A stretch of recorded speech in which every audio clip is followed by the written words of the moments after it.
We do pride ourselves these days with long education training K-12 plus college, but that is a more modern development. Many of the founders and many presidents had little to no formal education. Lincoln, for example, didn't have much education. That's correct. Education was not as widely available or valued in the past as it is today. Many of the founding fathers, including Thomas Jefferson and Benjamin Franklin, were largely self-taught or had only limited formal education. In the early years of the United States, education was often seen as a luxury or privilege that only the wealthy could afford. It wasn't until later in the 19th century that public education became more widespread and compulsory education laws were introduced. A reason why the South was able to take down more Union members than vice versa has been suggested to be partially because of inexperience on Lincoln's part. Lincoln didn't have military experience like Jefferson Davis did.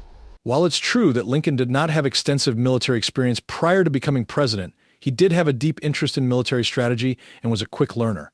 He spent countless hours reading books on military tactics and consulting with military advisors during the Civil War. Additionally, Lincoln had a talent for selecting strong military leaders such as Ulysses S. Grant and William T. Sherman, who were able to execute his strategic vision effectively. The South's initial success in battle can be attributed to factors such as the advantages of fighting on their home turf, the military leadership of Robert E. Lee, and the initial lack of organization and resources on the Union side. However, over time, the Union was able to rally and win key battles and ultimately secure victory in the war. There is a difference, though, between being book smart on military and having hands-on training and knowing what war entails. Yes, that's true.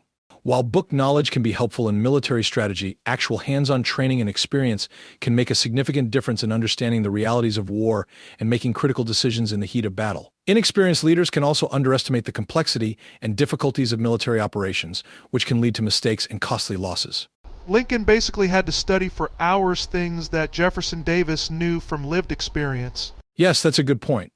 While studying military tactics and strategy can be helpful, practical experience and knowledge gained from being on the ground can be invaluable in understanding the realities of war. Davis, as a former U.S. Secretary of War and a military officer in the Mexican-American War, had more practical experience in military matters than Lincoln, who had only served briefly in the Illinois militia. However, Lincoln was a quick learner and was able to adapt and grow as a military leader over time, ultimately leading the Union to victory in the Civil War.